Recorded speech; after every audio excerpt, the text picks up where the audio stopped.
Imagine a world where every step you take could be your last. The sky above rumbles with fury, dark clouds swirl, and lightning tears across the savannah. The rain doesn't fall gently, it lashes the earth in sheets, flooding rivers and drowning the land.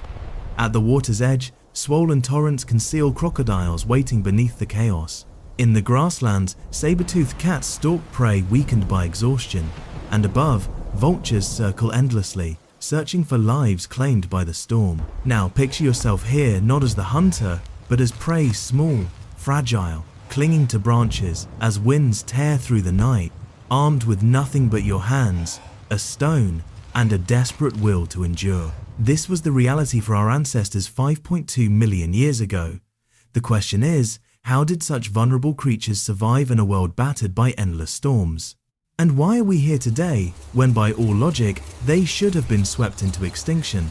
Before we begin this journey into the storm-lashed past, make sure to like this video, share your thoughts in the comments, and don't forget to subscribe for more untold stories of our ancient origins. 5.2 million years ago, the Earth entered one of its most turbulent chapters. The Miocene epoch had just given way to the Pliocene, and with it came not only new landscapes, but volatile skies. East Africa, cradle of our ancestors, was a land torn between abundance and destruction. Seasonal rains were no longer predictable. Storms lashed the plains with sudden violence, drowning rivers and flattening groves of trees. What should have been life-giving water became a constant threat. It was into this chaotic world that early hominins, distant ancestors of humans, struggled to survive. They were small, upright walking apes, still clinging to the trees for refuge, yet daring more frequently into the open ground. Unlike predators armed with fangs or herds armored by numbers, they had no natural defenses against storms. For them, a night of thunder and rain could scatter food, wash away shelters, and leave their fragile groups exposed to predators prowling in the aftermath. The endless storms reshaped the very rhythm of survival. Rivers once relied upon for water turned into raging torrents, claiming both prey and predator. Trees, their last sanctuaries, could be split apart by lightning. The ground itself became treacherous, flooding plains where escape was nearly impossible. And yet, in this crucible of chaos, our ancestors endured. The storms tested not only their strength, but their adaptability, forcing them to seek safety, invent strategies, and lean on one another more than ever before. In the fury of the skies, the fragile seeds of resilience took root. The story of 5.2 million years ago begins with the sky. In East Africa, the heavens were not gentle, they were violent, unpredictable, and relentless. The climate of the early Pliocene brought with it storms unlike anything modern humans experience today. These were not passing showers, but endless barrages of thunder, lightning, and torrential rain that could transform entire landscapes overnight. Imagine standing on an open savanna as dark clouds gather above, the air grows heavy, the wind sharpens, and within moments, sheets of water hammer the ground. Rivers swell into raging torrents, cutting off paths that had been safe only hours earlier. Dry valleys fill suddenly, flash floods sweeping away soil, plants, and any creature too slow to escape. For the small, upright hominins clinging to survival, these storms were more than weather, they were forces of destruction. The storms shaped everything. Food sources were scattered or destroyed, fruits fell before they ripened, roots drowned beneath soggy soil, and carcasses of drowned animals became both opportunity and danger, attracting predators in the aftermath. Entire groves of trees, the last refuges for our ancestors, could be ripped apart by winds or shattered by lightning strikes. Safety was temporary, and the environment itself seemed to turn hostile without warning. And yet, the storms also gave life. After each deluge, the plains erupted in green. Seeds long buried in dry soil sprouted into fresh grasses, and herds of grazing animals returned to feed. Pools left behind by receding floods provided water and fish.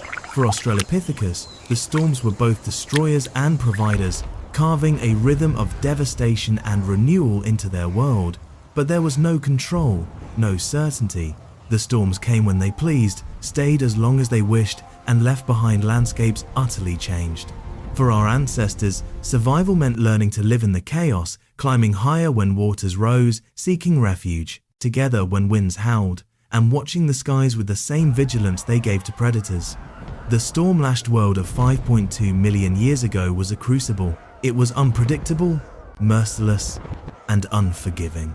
But it was within this crucible that our ancestors learned a truth that would echo through millions of years. The greatest threat does not always come with claws or fangs. Sometimes it comes from the sky.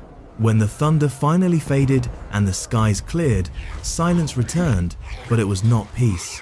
For Australopithecus and the creatures of the Pliocene, the true battle began after the storms. Torrential rains had flooded valleys, flattened groves, and drowned the grasses. What should have been fertile land was often stripped bare, leaving little to eat. Imagine a troop of early hominins moving cautiously across a soaked plain. The earth squelches beneath their feet, pools of stagnant water glisten where once fruit trees stood, and the familiar paths to food are gone. The storms had brought life-giving water, but too much of it destroyed the delicate balance on which survival depended. Roots rotted in the ground, edible plants were washed away, and insects that once teemed under bark vanished in the floods. Hunger became an immediate and pressing danger. For predators, storms were opportunities. Floods left behind the carcasses of drowned antelope and small mammals, and lions, saber-toothed cats, and hyenas converged on them. For hominins, those same carcasses represented both hope and risk. A discarded bone still held marrow, a drowned bird could provide protein, but approaching the remains meant stepping into a predator's domain. Hunger drove them closer to danger, forcing them to calculate risks that were often life or death. The scarcity also altered group behavior. Storms might scatter food sources, but they pulled hominins together. A single individual could not hope to secure enough to survive. In small bands, however, they could share what little they found: roots dug from softened soil, insects shaken from fallen branches, scraps of meat torn from a carcass after larger predators had eaten their fill. Hunger bred cooperation, turning the struggle for food into an early form of collective survival. Even tools, in their earliest forms, gained importance in these times. A sharp-edged stone could crack a bone for marrow or strip bark to reveal insects hidden inside. A sturdy stick could pry open the ground for roots. These were not weapons yet, they were lifelines against starvation. The storms had taken away abundance, but in doing so, they forced ingenuity. The hunger after storms was not short-lived. It lasted days, sometimes weeks, until the land recovered. In this fragile window, every choice mattered. Where to search, when to move, which risks to take. And in every decision, the possibility of failure loomed. Many surely did not survive. Yet those who did passed on more than their genes. They passed on the instincts of caution, cooperation, and resourcefulness. The endless storms made sure of one thing: survival was never guaranteed. But in the famine that followed, the seeds of human resilience were quietly taking root. For Australopithecus, the storms were not the only threat. In fact, the chaos of rain and thunder often made their greatest enemies' predators even more dangerous. Hunger sharpened claws, and the cover of storms turned killers into ghosts. When torrential rain fell, visibility dropped. Sheets of water blurred the horizon, turning every shadow into a threat. For saber-toothed cats, this was the perfect hunting ground. Their massive fangs were built for striking down large prey, but in the storm, they could creep closer than ever before. The roar of thunder drowned out the sound of paws against wet earth, and flashes of lightning disoriented prey. To the small, fragile hominins, the storm was both a shield and a snare, concealing them, but also concealing the hunter who waited only a few strides away. Hyenas too thrived in the aftermath of storms. Unlike the scavengers of today, the hyenas of the Pliocene were faster, larger, and deadlier. They hunted in groups, using the cover of darkness and driving rain to coordinate ambushes. To a soaked and exhausted band of Australopithecus, their laughter-like calls were not distant echoes, they were warnings that death was circling. Crocodiles became especially fearsome during floods. Swollen rivers blurred the boundaries between land and water. A thirsty hominin might approach what seemed like a shallow pool, only to find it connected to a raging channel where crocodiles waited beneath the surface. The storms made these ambushes unpredictable. Waterholes shifted, Currents carried predators to new places, and the very act of drinking became a gamble. Even the skies were not safe. Raptors, giant birds of prey with wingspans wider than a man, is tall, used the confusion of storms to their advantage. As smaller creatures scattered for shelter, these birds swooped down, seizing the weak or the young. For mothers clutching infants, every crack of thunder carried another fear that the next shadow above was not a passing cloud, but talons descending. But perhaps the greatest danger was psychological. Storms disoriented not only prey, but entire groups of early humans. When the skies darkened and the ground turned to mud, bands often broke apart in the chaos. Stragglers became easy targets, and predators knew this. They didn't need to chase down the strongest, they only had to wait for the weakest to fall behind. And yet, even in this danger, lessons were learned. The hominins who survived storms became experts at vigilance. They watched the ground for paw prints softened in mud, the ripples of water that betrayed a lurking crocodile, the sudden silence of birds overhead. Predators were merciless, but their presence forced awareness, teaching our ancestors to anticipate danger before it struck. The storms might have been nature's fury, but the predators that hunted within them were reminders of a darker truth. In this world, survival was never simply about weathering the skies. It was about facing the eyes in the grass, the jaws in the water, and the shadows above. When the sky broke open with thunder and rain, survival meant finding cover or being washed away. For Australopithecus, living 5.2 million years ago, shelter was not a luxury. It was the difference between life and death. The storms could last for hours, sometimes days, and without protection, even the strongest would collapse under the endless downpour. Trees were the first refuge. With their long arms still adapted for climbing, our ancestors scrambled upward as the waters rose. Branches became lifelines, holding families above the floods that swallowed the plains. But trees were not invincible. Lightning could split them in half in a single flash, sending flaming splinters crashing to the ground. The very place that offered safety could also turn into a death trap. Even so, climbing was often the only choice, a desperate gamble against drowning. Caves and rocky overhangs offered more reliable shelter, but they came with dangers of their own. Many predators, lions, leopards, and hyenas also sought caves when storms raged. A hominin band that entered a cave might find glowing eyes staring back from the dark. For this reason, caves were used cautiously, often only when the storms grew too fierce to endure in the open. When they did enter, the group would huddle close, alert to every sound, their hearts racing with fear of what might be deeper inside. Sometimes, shelter was improvised. Fallen branches piled against tree trunks, reeds woven near riverbanks, or natural depressions in the ground shielded by stones. These were not permanent homes, but temporary sanctuaries against the storm. They provided little warmth, but they blocked the worst of the rain, and sometimes that was enough. Shelter was also about numbers.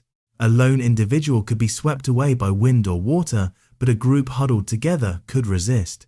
Mothers pressed infants to their chests, juveniles clung to their elders, and males raised their voices in warning cries to keep the group aware of threats. The storm tested not only their endurance but their unity. The search for shelter shaped their daily rhythm. They could not roam far without knowing where the next refuge lay. A grove of trees, a rocky ledge, or even a shallow cave could become a waypoint in their mental maps of the savannah. Over time, memory and shared knowledge of safe places became vital. This was more than instinct, it was the beginning of awareness, the first threads of human strategy. In the endless storms, survival was about more than food or strength. It was about foresight, the ability to see danger coming and act before it struck. Shelter gave them that chance. It was a fragile defense against a world that tried to tear them apart. And yet, in those shelters, huddled close, they began to learn the value of protection, of planning, and of staying together through the storm. The storms did more than flood the land and scatter food, they reshaped the very way our ancestors lived together. For Australopithecus, survival was no longer an individual challenge, it became a test of unity. Alone, a hominin was vulnerable to hunger, predators, and the cold. But within the safety of a band, the odds of survival increased. The storms, brutal as they were, forged the bonds that would one day form the foundation of human society. When thunder cracked across the plains and winds whipped the trees, groups huddled close for warmth and protection. Infants were clutched tightly to their mothers' chests, while older siblings and juveniles clung to adults. Males stood watch, their eyes scanning the darkness for the gleam of predator eyes. In those moments, fear became a shared experience. It was no longer one individual's burden, it was a collective struggle, and it bound them together. Food scarcity deepened these ties. After a storm, when the land lay broken and empty, groups relied on cooperation to survive. One individual might find a hidden cache of roots loosened by the rain, another might discover insects under a fallen log, while a third might scavenge scraps of marrow from a carcass. None of it was enough alone. But shared among the group, it became sustenance that carried them through another day. The storms turned sharing from choice into necessity. Even defense became collective. A single Australopithecus, screaming and waving arms at a circling hyena, could do little. But when the entire band joined throwing stones, raising their voices, brandishing sticks, they became something greater than their size. Predators thought twice before approaching, not because of the strength of individuals, but because of the power of the group. The storms also demanded trust. When lightning split the sky and rains washed away familiar paths, memory of safe routes and shelters mattered more than strength. Elders who remembered caves or dry ridges became guides. Mothers who knew the safest trees taught others where to climb. Trust in experience became a survival trait, teaching the group to value not just the strong, but the wise. And in the long, storm-filled nights, when there was nothing to do but endure, the bonds grew deeper. They comforted each other with touch and closeness, communicated through calls and gestures, and reassured the frightened young. In those moments of fear and endurance, something profoundly human was born: empathy. The endless storms taught our ancestors a lesson that shaped the path of humanity itself, that together they could endure what alone would destroy them. In the bond of survival, the first sparks of society, cooperation, and compassion began to glow, faint but unyielding against the storm. When storms tore across the African plains, food grew scarce and dangers multiplied. For Australopithecus, bare hands were not enough. They were small, fragile, and unequipped to match the fangs of predators or the claws of scavengers. But in the chaos of storms, they discovered something that would change the course of survival forever: the use of tools. At first, the tools were nothing more than sticks and stones. A fallen branch, stripped by the storm's winds, could become a digging tool. With it, a hominin could pry roots from softened soil or crack open termite mounds swollen with insects after the rains. Stones, battered and reshaped by floods, could be picked up and used to smash bones left behind by predators, releasing rich marrow hidden inside. These acts were simple, almost accidental, but each was a step toward ingenuity. The storms themselves provided opportunities. Rushing waters exposed roots that had been buried deep. Toppled trees scattered branches, and violent winds cracked rocks, leaving sharp edges. Where others saw destruction, the hominins learned to see potential. A jagged stone was not just a piece of earth, it was a blade. A sturdy stick was not just debris, it was leverage. Over time, these discoveries became habits. When storms passed, individuals searched not only for food, but also for objects they could carry and use. A smooth stone that fit comfortably in the hand, a stick strong enough to withstand pressure, these became treasures as vital as food itself. In this way, tools were born not from invention, but from necessity. Tools also reshaped cooperation. One hominin might dig for roots while another cracked bones. Shared effort turned small finds into group survival. Infants and juveniles watched their elders and mimicked their actions, passing knowledge from one generation to the next.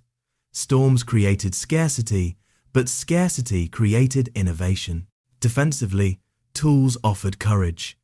When predators prowled in the storm's aftermath, a thrown stone or a brandished stick could mean the difference between life and death.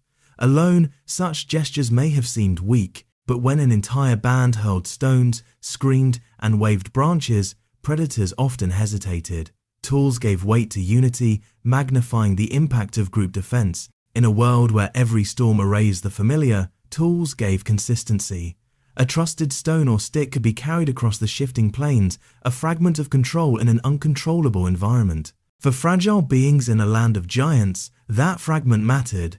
The storms tested their bodies, but tools tested their minds. By picking up and reshaping the debris of destruction, Australopithecus began the slow transformation from prey to survivor.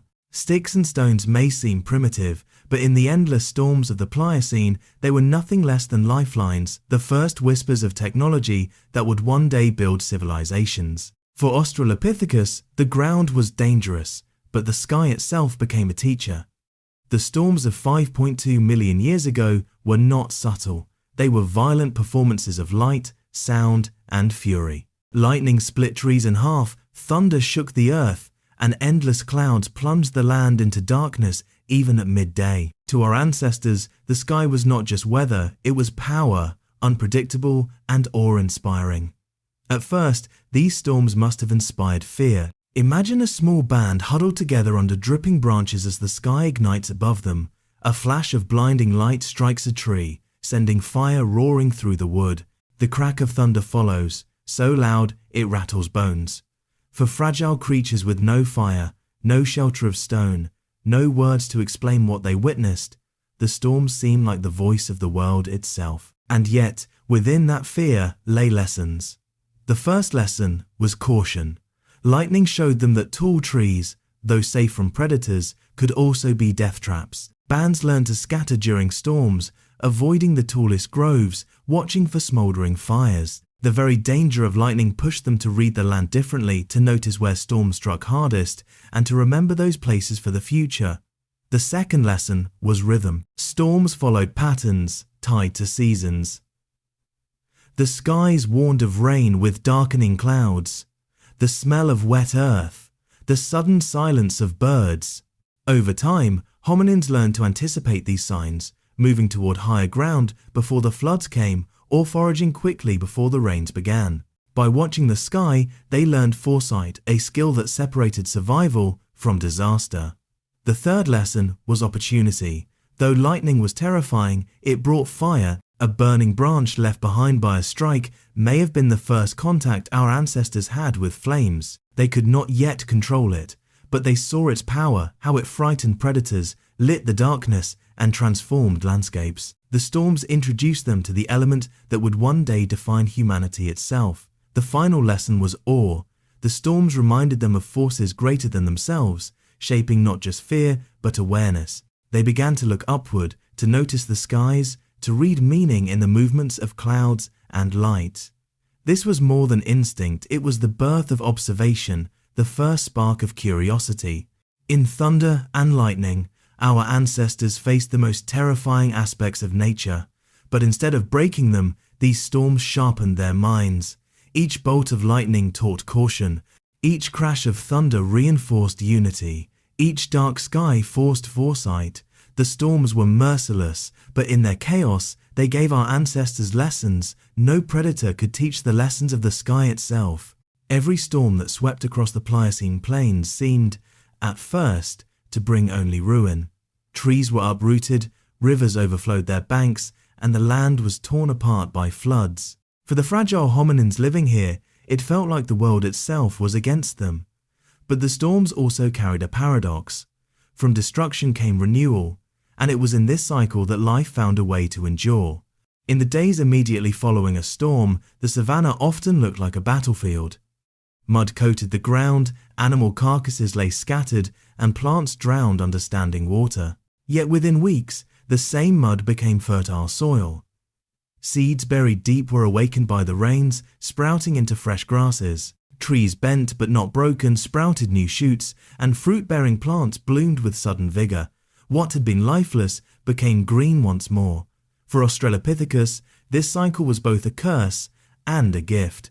After storms, food was scarce, and every day was a struggle. But as the land recovered, abundance returned. Grazing herds followed the new grasses, and with them came opportunities. Fallen fruits ripened in clusters. Insect populations exploded in the damp soil, and carcasses left behind by floods provided rare protein. Hunger gave way to cautious relief, and relief gave way to growth. Predators, too, followed this rhythm. When the land flourished, so did they, multiplying in number and strength. For hominins, This meant danger was never far. Yet the cycles taught them an invaluable lesson. Survival was not about clinging to the present, it was about enduring until the renewal came. Those who held on through destruction lived to see abundance again. The storms also reshaped the land itself. Rivers carved new paths, leaving behind pools rich with fish and amphibians. Fallen trees created habitats for insects and small animals. The floods scattered nutrients across the plains, ensuring that no storm left only devastation. This constant reshaping forced hominins to adapt, to learn the land anew after each cycle, and to remember which areas offered safety and which hid danger. In this pattern of destruction and rebirth lay the story of resilience. The storms reminded our ancestors that nothing lasted forever, neither abundance nor scarcity. Each cycle demanded endurance, but it also offered hope. It taught them to expect change, to prepare for hardship, and to seize opportunity when it arrived. The endless storms seemed merciless, but in truth, they were sculptors of survival. They stripped the land bare only to renew it, forcing every creature to evolve alongside the rhythm of nature. And for our ancestors, learning to endure this cycle was not just survival, it was the beginning of understanding the deeper patterns of the world around them. The endless storms did not test Australopithecus alone. The African plains of 5.2 million years ago were home to a shifting cast of species, each struggling to endure the chaos of lightning, floods, and famine. For our ancestors, these rivals were not always predators. Sometimes they were competitors for the very same fragile resources that storms left behind. Among the most direct rivals were other hominins. Fossil evidence suggests that early relatives, including species of Ardipithecus and other transitional apes, still roamed the forests and savannas. Where Australopithecus ventured into the open plains, these cousins clung more tightly to the trees. Yet, when storms tore through the land, both groups found themselves driven to the same places higher ground, surviving trees and the few caves that offered shelter. Such encounters were tense. With limited food and space, groups may have clashed, driving each other away from safety. The storms did not just pit them against nature, they pitted them against kin. But the rivals were not only hominins. Herds of grazing animals, from primitive zebras to antelope-like ungulates, also competed for grass and water. After floods, when greenery returned, these herds arrived in vast numbers, stripping the land bare. For the small hominin bands, it meant moving constantly to avoid starvation, always searching for overlooked niches, roots too small for the herds, insects beneath bark, scraps left behind from predator kills. In a world where storms gave abundance only briefly, competition was fierce, and the smallest advantages mattered. Predators, too, could become rivals, though in subtler ways. When a lion or saber-toothed cat abandoned a carcass, Australopithecus might creep in to scavenge. But hyenas, vultures, and even jackal-like scavengers often reached the remains first. What could have been food for survival became a contested prize, and often the hominins were driven away empty-handed. Every storm intensified this struggle, creating more carcasses but also more mouths desperate to consume them. Even crocodiles, though feared predators, played a rival's role. Floods expanded their reach, filling rivers and waterholes. For hominins, fresh water was essential, but approaching it risked conflict. In this way, crocodiles controlled access to life's most vital resource. Storms gave them the upper hand, and hominins had to adapt by seeking safer pools or approaching rivers in groups, always alert to the ripple of danger. The storms blurred the lines between predator, prey, and rival. Every species, from the largest cat to the smallest insect, was part of the same desperate cycle of survival. For Australopithecus, these rivals were not just obstacles, they were teachers. Watching how other creatures adapted gave clues: where to find food, when to move, how to sense danger. But it also reinforced a harsh truth: survival was a contest, and storms turned that contest into a battle with no room for weakness. In the eyes of rival species, our ancestors were competitors, intruders, or prey. To endure the storms, they had to carve out their own fragile space in a world already claimed by others, and every encounter left its mark, shaping their instincts, sharpening their awareness, and preparing them for the even harsher trials yet to come. The storms of 5.2 million years ago did more than shape landscapes, they shaped destiny. For Australopithecus and their fragile kin, the endless rains, floods, and lightning were relentless tests of survival.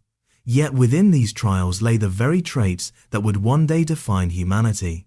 The storms became not just events in prehistory, but forces that carved resilience into our lineage. The first legacy was adaptability. Storms destroyed familiar habitats, forcing groups to move constantly, to relearn the land after each flood, to seek food in unexpected places. This constant upheaval rewired their survival strategies. No longer could they rely on a single patch of trees or a single waterhole. They had to remain flexible, exploring further, experimenting with what could be eaten, and learning from every mistake. Adaptability became instinct, a trait we still carry today. The second legacy was unity. The storms showed them that strength lay not in individuals, but in groups. Huddling together against the rain, sharing scraps of food, and defending one another from predators. In the chaos, these behaviors turned fragile bands into resilient units. Cooperation was no longer optional, it was survival. This instinct for community, born under storm-lashed skies, became the root of family, tribe, and society. The third legacy was awareness. To live through storms, Australopithecus learned to read the signs of nature. The gathering of dark clouds, the silence of birds, the swell of rivers. They remembered safe shelters, they anticipated danger, and they passed these lessons down. This foresight, this ability to look beyond the moment was a spark of intelligence, a step toward the reasoning minds that would later shape civilization. Finally, the storms left a legacy of endurance. Hunger, cold, predators, and fear pressed upon them all at once, and yet they endured. They endured nights of thunder that shook their fragile shelters. They endured days of hunger when the plains were stripped bare. They endured floods that swept away the familiar, forcing them to start again. Each time they survived, they carried that resilience forward, etching it deeper into the DNA of their descendants. The storms seemed merciless, but without them, humanity might never have emerged. They were crucibles, forging traits that would serve our ancestors long after the rain ceased. Adaptability, unity, awareness, and endurance. Even today, when we face challenges, whether natural disasters, social upheavals, or personal trials, we draw upon the same resilience that was shaped beneath those stormy skies. This is the storm's true legacy. They did not destroy our ancestors, they made them. They taught a fragile species to bend without breaking, to endure the unendurable, and to carry forward the spirit of survival. And because of that, millions of years later, we are here to tell their story. The storms of 5.2 million years ago were not just tempests of wind and rain, they were trials of existence. They tore apart the land, drowned rivers, and scattered life across the plains. For Australopithecus, fragile and small, every storm was a question. Would they see another sunrise? By all logic, they should not have. And yet, they did. They survived nights when lightning split the sky and thunder roared like a predator of its own. They endured days of hunger when rains washed away, food and floods carried danger to every corner. They faced predators emboldened by chaos, saber-toothed cats, hyenas, crocodiles, and still found ways to endure. Their strength was not in muscle or fang, but in unity, awareness, and the stubborn will to live. In the storm's fury, they discovered the first whispers of humanity.